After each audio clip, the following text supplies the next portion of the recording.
नमस्कार, news India देख रहे हैं आप और आपके साथ मैं हूं मोनिका सिंह। संजौली मस्जिद विवाद को लेकर बड़ी खबर आपको बता रहे हैं। मामले पर अगली सुनवाई 21 दिसंबर को होगी। कोर्ट ने थर्ड पार्टी की एप्लीकेशन को डिसमिस कर दिया है। दूसरी तीसरी मंजिल तोड़ने के निर्देश जो है वो जारी हुए हैं। तो बड़ी जानकारी, बड़ी खबर आपके साथ हम साझा कर रहे हैं। संजौली मस्जिद विवाद को लेकर बड़ी खबर सामने आई है और इस मामले में अगली सुनवाई जो है वो 21 दिसंबर को होगी। इस बीच ये भी बता दें कि कोर्ट ने थर्ड पार्टी एप्लीकेशन को डिसमिस कर दिया है। दूसरी तीसरी मंजिल तोड़ने के निर्देश भी अदालत की तरफ से सामने आ गए हैं। तो संजौली मस्जिद विवाद जिस पर खूब सियासत भी हुई और लगातार लोगों का प्रदर्शन भी हमने देखा। सड़कों पर तमाम हिंदू समुदाय के लोग जो है वो उतर आए और लगातार मस्जिद तोड़ने की मांग कर रहे थे। संजौली मस्जिद विवाद को लेकर बड़ी अपडेट साझा करें। 21 दिसंबर को अगली सुनवाई होगी और अदालत ने थर्ड पार्टी के एप्लीकेशन को डिसमिस कर दिया है। दूसरी तीसरी मंजिल को तोड़ने के निर्देश जारी हो चुके हैं। देखिए, सरकार की तरफ से लगातार कहा जा रहा था कि मामला अदालत में है, कोर्ट के अधीन है। ऐसे में अदालत के निर्देश के बाद ही इस मामले में कोई कार्रवाई हो पाएगी।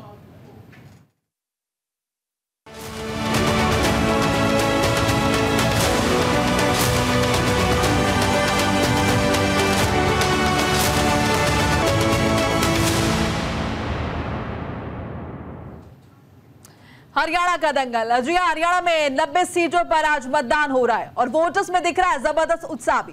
वोटिंग खत्म होने में कुछ ही वक्त बाकी है। हरियाणा विधानसभा चुनाव का मतदान हो रहा है। पिछले 2 बार से सत्ता पर काबिज भारतीय जनता पार्टी लगातार तीसरी बार सरकार बनाने के लिए मैदान में है, लेकिन उसे सत्ता विरोधी लहर का सामना करना पड़ रहा है। वहीं एक दशक से राज्य की सत्ता से दूर कांग्रेस सत्ता में वापसी की उम्मीदें लगाए बैठी है। चुनाव प्रचार के दौरान उसने बीजेपी के खिलाफ सत्ता विरोधी लहर को भुनाने की कोशिश की। कांग्रेस ने बेरोजगारी, संविधान पर खतरा, अग्निवीर योजना को मुद्दा बनाया। वहीं बीजेपी ने अपनी राज्य और केंद्र सरकार के कामकाज, नरेंद्र मोदी के चेहरे और कांग्रेस को दलित पिछड़ा विरोधी बताकर वोट मांगा। इस चुनाव में 2 करोड़ से ज्यादा मतदाता 1031 उम्मीदवारों की किस्मत का फैसला कर रहे हैं। तो आज तीसरे चरण का मतदान हो रहा है और देखिए कुछ ही वक्त बाकी है, उसके बाद मतदान की प्रक्रिया जो है पूरी हो जाएगी। 5 अक्टूबर का दिन और आज हरियाणा की 90 सीटों पर एक ही चरण में वोटिंग हो रही है। इसके बाद देखिए एग्जिट पोल आएगा जिसमें आपको कुछ इशारा मिलेगा, अंदाजा मिलेगा और 8 तारीख को तस्वीर साफ हो जाएगी। पता चल जाएगा कि 90 सीटों के खेल में कौन ढेर होगा और किसे मिलेगी सत्ता की चाबी। एक बार फिर से कमल खिलेगा या फिर इस बार मौका मिलेगा पंजे को, यानी कि कांग्रेस को। तो एक दशक का सूखा क्या कांग्रेस पार्टी दूर कर पाएगी या फिर बीजेपी को एक बार फिर से मौका मिलेगा, देखना होगा। कांग्रेस के कल्चर के अंदर है, कांग्रेस के डीएनए के अंदर है। ये किसी का सम्मान ही नहीं करते, महिलाओं का सम्मान नहीं करते, ये दलित समाज का सम्मान नहीं करते, बीसी समाज का सम्मान नहीं करते, ये युवाओं का सम्मान नहीं करते, ये गरीब व्यक्ति का सम्मान नहीं करते। इनके तो डीएनए के अंदर है ये तो वोट के लिए इस्तेमाल करते हैं। और दुर्भाग्यपूर्ण है कांग्रेस का स्टेज के ऊपर जिसपे दीपेंद्र हुड्डा जैसा वरिष्ठ नेता हो और वो वरिष्ठ नेता एक महिला के साथ छेड़छाड़ वो करता हो। अगर एप्लीकेशन कोई देगा जरूर कार्रवाई करवाएंगे, कोई बख्शने का सवाल ही नहीं है। ये थोड़ी है कि महिलाओं के सम्मान को किसी को हम कम होने देंगे। हम कहा है कि हमने बहनों के सम्मान के अंदर कोई समझौता नहीं है हमारे साथ। हमारी सरकार मजबूती से और कट्टरता से ऐसे लोगों के खिलाफ कार्रवाई करेगी, किसी को बख्शेंगी नहीं। कोई एप्लीकेशन अगर आती है तो हम जरूर कार्रवाई करेंगे। और पीछे जो इनका एक सांसद है, किस प्रकार की अभद्र भाषाएं महिलाओं के प्रति, इनके बड़े नेता और कांग्रेस के महिलाओं के प्रति किस प्रकार की अभद्र भाषा बोलते हैं। अरे महिला एक इस समाज का अभिन्न अंग है, 2 पहियों की गाड़ी है, जो गाड़ी 2 पहियों से चलती है उसका अपमान करते हैं। ये महिलाएं इनको सबक सिखाएंगी। ऐसे समय के अंदर ये कांग्रेस अपना कैरेक्टर खो चुकी है।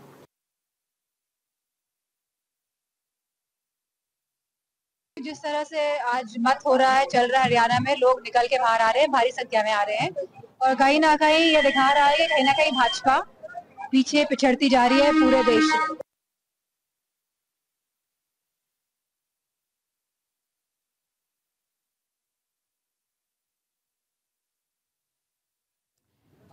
तो देखिए राजनीतिक प्रतिक्रियाएं भी आप सुन रहे थे। डिम्पल यादव अखिलेश यादव की पत्नी और सांसद किस तरह से उन्होंने भी इस बात को सामने रखकर कहा कि बीजेपी कहीं ना कहीं पिछड़ती जा रही है। इससे पहले नायब सिंह सैनी को आपने सुना, जिनका जो अपनी जीत को लेकर आश्वस्त है और कहीं ना कहीं कांग्रेस को महिला विरोधी बताते हुए वो दिखाई दी। तस्वीर आपके सामने, कतारों में लोग लगे हुए हैं और आखिरी कुछ पल जो है बाकी है, मिनट बाकी है और तमाम जनता अपने घरों से बाहर निकली हुई है अपने मताधिकार का इस्तेमाल करने के लिए। हरियाणा विधानसभा चुनाव है, 5 साल बाद ये मौका जो हरियाणा की जनता को मिला एक बार फिर से नए सिरे से सरकार चुनने का। और ये सरकार जो चुनी जाएगी, जिसका पता हमें चलेगा 8 तारीख को, उसके बाद अगले 5 साल जिम्मेदारी इनके कंधों पर होगी। जनता के हित में फैसले लिए जाएंगे और यही उम्मीद जनता कर रही है और इसीलिए देखिए घरों से बाहर निकली है, कतारों में लगी है और अपने अपने मताधिकार का इस्तेमाल कर रही है जनता। लोकतांत्रिक प्रक्रिया का इस्तेमाल कर रही है और अपने अधिकार को बखूबी समझ रही है। तो 90 सीटों का खेल है और देखिए दावे तो जाहिर तौर पर सभी पार्टियां कर रही हैं, लेकिन किसके सिर पर ताज सजेगा ये देखना होगा।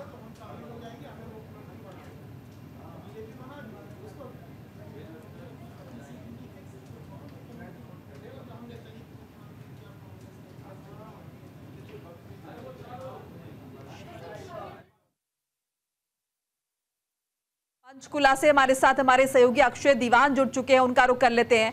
अक्षय, क्या कुछ अपडेट है आपके पास? किस तरह का उत्साह दिख रहा है, क्योंकि आखिरी कुछ वक्त बाकी है? काफी लोगों में उत्साह दिख रहा है और बात करें 5 बजे तक 56.3% कंप्लीट है, तो अब तक वोटिंग हो चुकी है। आगे बढ़ने की उम्मीद है। और अगर सुरक्षा की बात की जाए तो यहाँ पर काफी सीएसएफ की पैरामिलिट्री की फोर्सेस तैनात है और साथ ही साथ पंचकुला पुलिस भी पूरी तरह मुस्तैद है। ठीक है, चलिए हम रुक कर लेते हैं शैंकी का। शैंकी भी हमारे साथ जुड़े हुए हैं। शैंकी, आपके पास क्या कुछ अपडेट है, किस तरह से उत्साह दिख रहा है? बताना चाहूँ, पिछले जो लगातार सुबह से लोगों की जो कतारें थी वो लंबी थी, लेकिन धीरे धीरे का जो दोपहर का समय रहा उसमें जो वोटिंग परसेंटेज थी वो कम हो गई थी।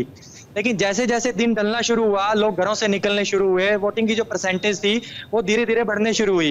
3 बजे तक की अगर मैं बात करूं, वोटिंग परसेंटेज जो थी कैथल जिले की वो 50% थी।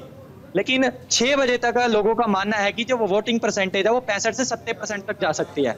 लेकिन बात रही अगर सरकार की, इतनी वोटिंग परसेंटेज कम होती है तो कहीं ना कहीं जो सरकार है उसको बेनिफिट मिलने का ज्यादा रहता है। जितनी ज्यादा अगर वोटिंग होगी वो जो सत्ताधारी पार्टी है उसको कहीं ना कहीं नुकसान देखने को मिलता है, क्योंकि उसमें लोगों का कहना है कि जो अबकी बार कांग्रेस है वो हरियाणा के अंदर कहीं ना कहीं भारी दिखाई दे रही है। लेकिन इसी के साथ जो जनता है, जनता किस नाम पे, कुछ लोगों का कहना है कि विकास के नाम पे, बिना खर्ची बिना पर्ची के नाम पे। लेकिन अब देखना होगा कि लोग इसको चुनकर तीसरी बार सरकार बनाने के लिए भारतीय जनता पार्टी की बनाएंगे या फिर कांग्रेस इस बार बाजी मारती है, क्योंकि कांग्रेस के अंदर भी ज्यादा जो है गुटबाजी देखने को मिल रही है।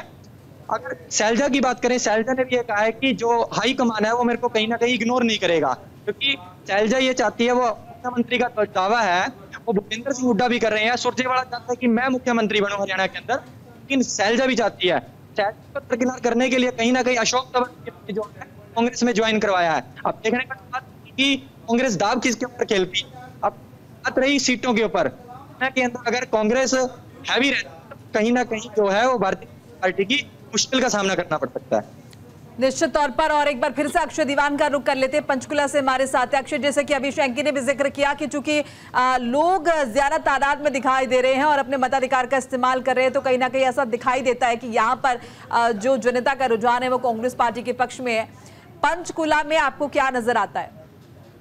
पंचकुला की बात की जाए तो जिस तरह से ज्ञान सिंह गुप्ता जी द्वारा कार्य किया गया, उनका कहना है कि 5,000 करोड़ का विकास कार्य किया गया। परंतु अगर बात की जाए दूसरी तरफ चंद्रमोहन जो कांग्रेस के प्रत्याशी है, उनका कहना है कि कोई भी विकास कार्य नहीं हुआ, बल्कि ज्ञान सिंह गुप्ता द्वारा पंचकुला को 25 साल पीछे कर दिया गया है।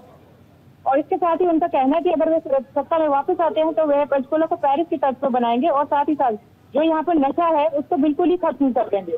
और साथ ही साथ यहाँ पे इन्हें बिल्कुल डंपिंग ग्राउंड जो है झूरी वाला, उसको भी यहाँ से हटाकर कहीं और फिक्स किया जाएगा।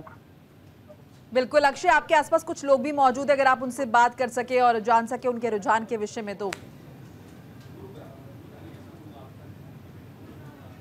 हमारे वो जा रहे आपके किस 5 साल कार्य किए हैं?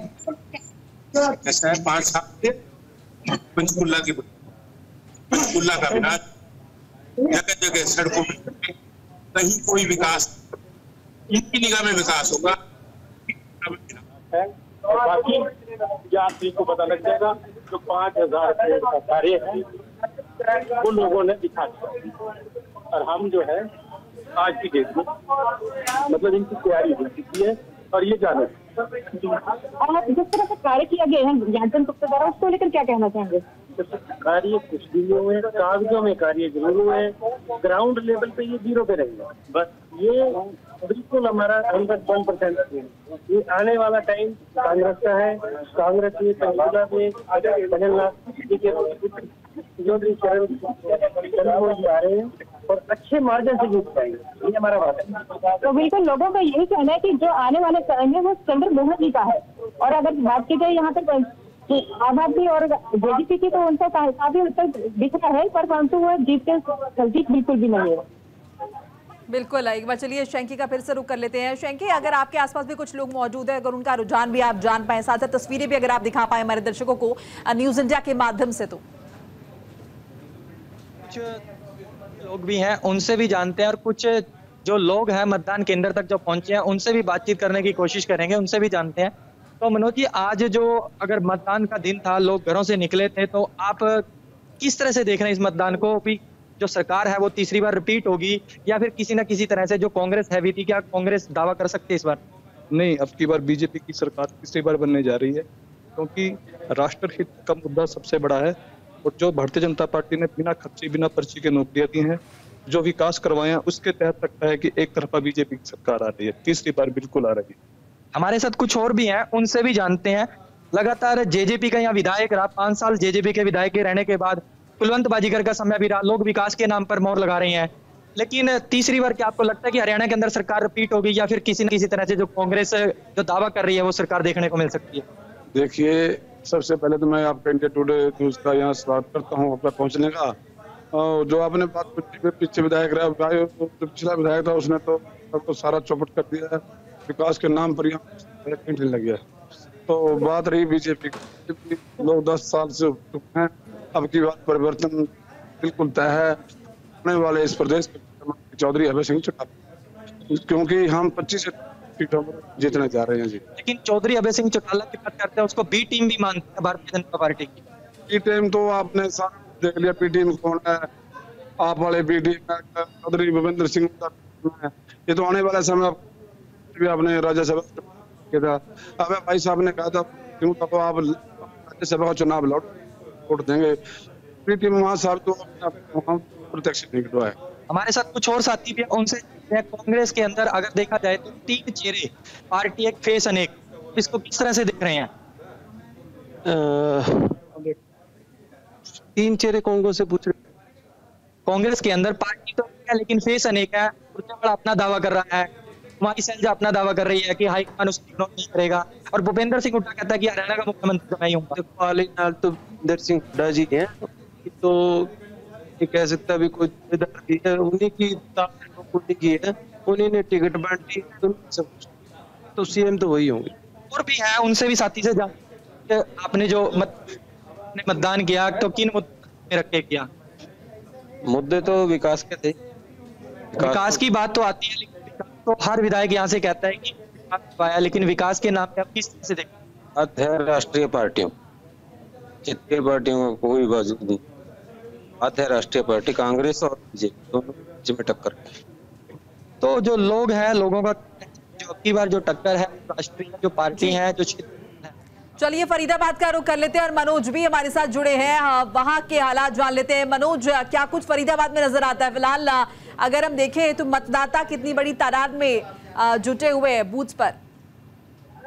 बता दें कि इस समय हम फरीदाबाद के NIT विधानसभा में मौजूद हैं और हम बता दें कि हमारे पीछे ये तमाम जो पार्टी के जो बैनर है, जो पर्चियां दे रहे हैं, वो लोग बैठे हुए हैं और यहाँ पर 4 पोलिंग बूथ बनाए हुए हैं और शांतिपूर्वक यहाँ पर लोग वोट डाल रहे हैं। पर बता दें कि इस बार लोग कहीं ना कहीं नाराज हैं क्योंकि 10 साल बीजेपी सरकार रही है और उनके क्षेत्र में विकास नहीं हुआ, जिसको लेकर अब लोग अपनी मतों का सही तरह से प्रयोग कर रहे हैं। और युवाओं से भी हमने बातचीत की है और उनका साफ कहना है कि हमारी सरकार में युवाओं को ना तो नौकरी मिली, ना अच्छी शिक्षा मिली, जिससे लोग युवा भी नाराज हैं। और भी कुछ लोग हैं, उनसे भी हम बातचीत कर लेते हैं कि क्या कुछ कहेंगे। क्या नाम है आपका? मेरा नाम पप्पन है। पप्पन जी, क्या कहेंगे, किन मुद्दों को लेकर आपने वोट किया है? भाई साहब, ये विकास के क्या कहेंगे, क्या विकास चाहते हो आप?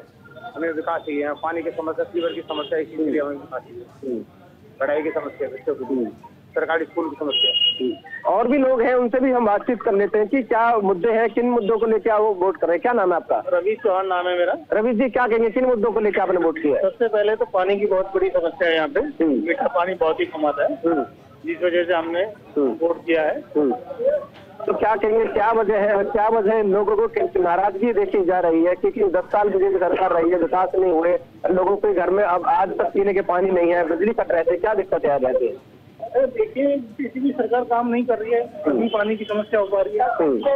तो अब कांग्रेस सरकार आएगी तो कांग्रेस की सरकार आनी चाहिए। बिल्कुल बिल्कुल। लोगों का कहना है कि 10 साल बीजेपी सरकार रही है, वो कहीं ना कहीं वो लोग नाराज हैं उनसे और इस बार अब कांग्रेस की सरकार की जो मांग है वो करना होगा। पर अभी हम इस बात से साफ नहीं कह सकते क्योंकि लगातार जिस तरह से वोटर की अगर बात की कर ली जाए तो सुबह से वोटरों की जो संख्या थी वो बड़े पैमाने पे थी, पर अब शाम धीरे धीरे शाम हो चली है और अब जो लोगों का जो भीड़ है वो धीरे धीरे छटने लगी है। बता दें कि यहाँ पर सुबह के समय लोगों का बहुत भारी हुजूम था और ये अब तमाम जो पार्टी है, चाहे कांग्रेस, बीजेपी, सबके जो कैंडिडेट हैं वो यहाँ पर बैठे हुए हैं और वो लोगों के लिए पर्ची निकाल रहे हैं। पर ऐसे में बता दें कि लोगों की पर्ची निकाल रहे, पर ऐसे में जो लोग हैं वो युवा हैं वो काफी नाराज है क्योंकि युवाओं को अच्छी शिक्षा नहीं मिल पा रही, अच्छा रोजगार नहीं मिल पा रहा। पर ऐसे में सबसे बड़ा सवाल ये है कि बीजेपी सरकार होने के बावजूद भी जो बुजुर्ग है उनको काफी अच्छी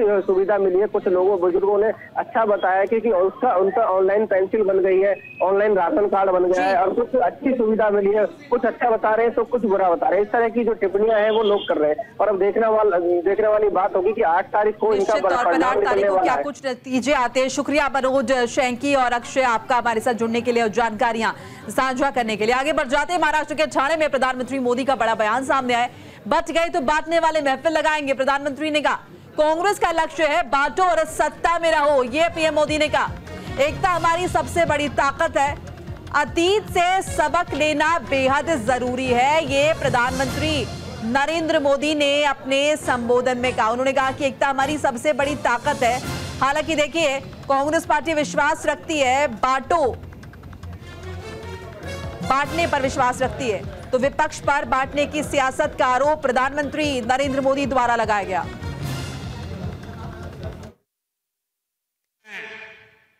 उसका वोट बैंक तो एक रहेगा, लेकिन बाकी लोग आसानी से बढ़ जाएंगे, टुकड़े हो जाएंगे। इसलिए कांग्रेस और उसके साथियों का एक ही मिशन है, समाज को बांटो, लोगों को बांटो और सत्ता पर कब्जा करो। इसलिए हमें अतीत से सबक लेना है, हमें हमारी एकता को ही देश की ढाल बनाना है।